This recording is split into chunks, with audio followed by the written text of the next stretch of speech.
So here's a spicy question for you. Who made the best games? Might seem like an impossible question to answer, but even when you ask something seemingly just as impossible, like what's the best kind of food, you still get half the answers back as pizza. So with that in mind, who's the pizza of the gaming world? But hold on a second. We need to establish who exactly we're referring to as making the games. I mean, there's a lot that goes into a game getting made. Publishers, developers, development teams, individual people, the person who brings Shigeru Miyamoto's snacks, although I've always seen him as more of a I can get my own snacks type of person. Well, let's just go with the developers since that's what everybody thinks of. Right off the bat, you've probably got yourself a handful of heavy hitters that hop into your head. Nintendo, Sega, Capcom, whoever made this game, Square and Rare. But hold on, what son of a barnacle forgets to mention Treasure, Quintet, Sunsoft, SNK, Taito, Natsume, Hudson, and LucasArts? Well, not this son of a barnacle, because I just did. Did I just call my parents barnacles, though? Also, for the sake of parameters, let's just say we're mostly talking about console games during the 80s and 90s, since that's what we typically talk about anyways. Also, I should note that this video may not be so much about crowning a clear winner, as it is celebrating a lot of the developers who have a strong case going for them. Though, I'm sure that won't stop all of you from picking your personal winner. Speaking of which, if I didn't mention one of the developers you had in mind, now's as good a time as any to scream out the name of it in anger. But with that, let's start with Nintendo. Good old Nintendo. I mean, who doesn't like Nintendo? Oh, turns out lots of people don't. Yeah, and I've noticed they always seem so bitter about it too. Why is that? Well, having a lot of success as Nintendo has had puts a big target on your back for criticism. I mean, my poor bananas get absolutely hammered by people who find either the smell, taste, texture, and or shape to be repulsive. But detractors aside, both bananas and Nintendo games have brought a lot of enjoyment to people, and this definitely applies to some of Nintendo's older games. Heck, some people would go so far as to just throw Mario and Zelda down on the table and say, alright folks, the argument is over, time to pack up our bags and leave. Of course, Nintendo has plenty of other great games as well, though things can get a little complicated when deciding if something made by a studio like HAL Laboratory is actually a part of Nintendo or not. Either way, if the argument could be made for a developer having a well-rounded library, Nintendo certainly fits the bill. You got racing games, platformers, adventure games, puzzle games, pink floating puffball games, fighting games, party games, not to mention all the variety you have within some of those genres. For example, you could stick both Zelda and Metroid in the adventure category, two very different games. Some of the games they come up with truly are amazing. They even have a game that makes me hate a dog, something I never would have thought possible. Okay, but before some of our fellow Sega fans pass out, why don't we talk about Sega? So here's the thing about Sega. It's freaking awesome. Sure, perhaps they were more awesome at certain times than others, but lucky for them, those times are the times we're talking about here. Much like Nintendo, you've got yourself a cornucopia of goodness, with most of their best games being wildly different from each other. These are the kinds of games that make you think, yes, this is a video game. What always stands out to me about Sega is a couple things. First thing is they truly did have some creative, talented video game minds working for them, and the second thing is that they tried really hard. Of course, some might say Sega was a little too trigger happy for their own good, but outside of a handful of misfires, they fired off some truly great games. The type of creative freedom and high-level execution of that creativity that I don't think we've really seen since that time. Reading about the philosophy Sega had back then, there seemed to be a lot of trust with their development teams. Like, hey, you're talented, so just go make something fun and we'll sell it. Next up, we've got Capcom. Capcom kind of reminds me of Sega since they made both great arcade games as well as home console games, but just without any of their own home consoles. Lots of big iconic franchises with Capcom too.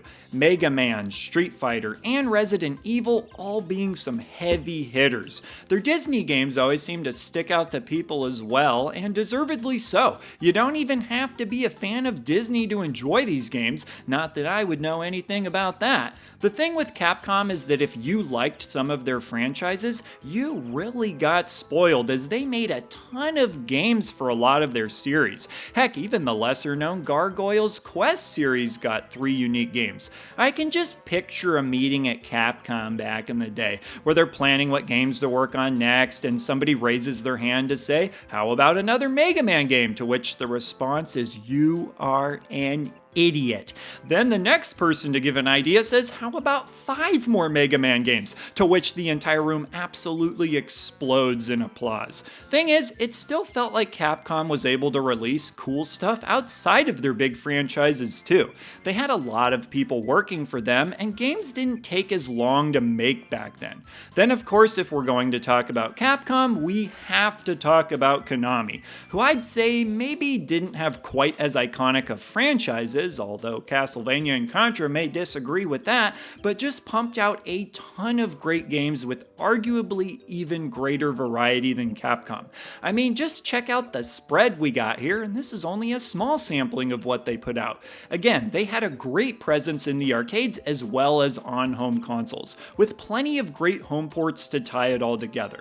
One thing that has always kind of bummed me out though, is that Konami didn't really support the Saturn and Dreamcast in the way I would have liked. Both very arcade-minded companies that makes you wonder what could have been. But hey, sometimes 2 great things just don't come together in the way you would have hoped. Like ketchup and water, why doesn't it work? Next up, we've got Square, sometimes referring to themselves as Squaresoft due to an inferiority complex from the popularity of Square the Shape. And right off the bat, the most obvious argument against Square would be that they didn't really make games in very many genres. But hold on a second, they made RPGs, Japanese role-playing games, JRPGs, and role-playing games. But yeah, they were pretty dominant in the RPG category. They made tons of them, and tons of ones that are considered the best ever made. So I think if you're a huge fan of RPGs, then there may be a good chance you'd consider them to be the best. Sure, they had some cool stuff they made outside of the RPG genre, like the shoot-'em-up Einhander,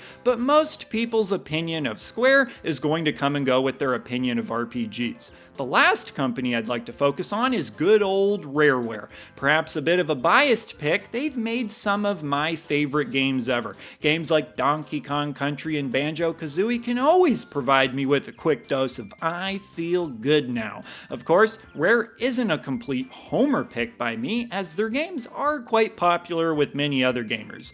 I should mention though that Rare didn't really become super popular until the 90s, as evidenced by most gamers who picked up Rare Replay, took a quick look at most of the older games and thought, what the heck are these? Also, Battletoads pisses a lot of people off, so take that as you will.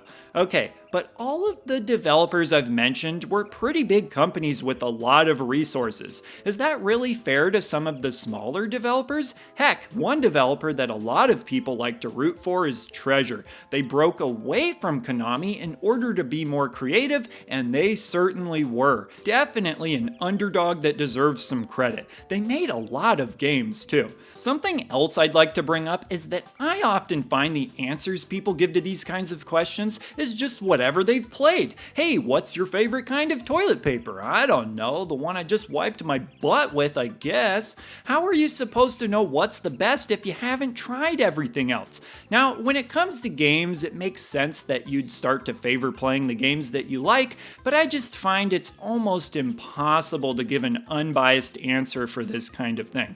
That being said, who's looking for an objective answer anyway? This is about banging your fist on the table and declaring your love for your favorite developer. That's the only reasonable way to settle these kinds of questions. And because I'm guessing a lot of you probably want to hear what my personal favorite is, I'm doing it. The best was Nintendo and Sega. Ha ha, what can I say? You think I've got a neon sign of both just for kicks? I love them both so much. They're unique from each other and really good in the areas where they excel. But hey, that's just me, and this is one of those videos where I'm really curious to see how everybody's answers break down, just to get a general idea of where you all stand. Oh, and because this can be kind of a spicy question, how about you also say what your favorite kind of toilet paper is, just to lighten lighten things up? Are you somebody who likes to go premium, or are you one of those, well, might as well be cheap because it just gets wiped on butts and flushed down toilets anyways types? So with that, leave your choices down below along with anything else you may want to say, and I will see ya in the next video. He's the retro bird, yeah, and he's talking about video games. He's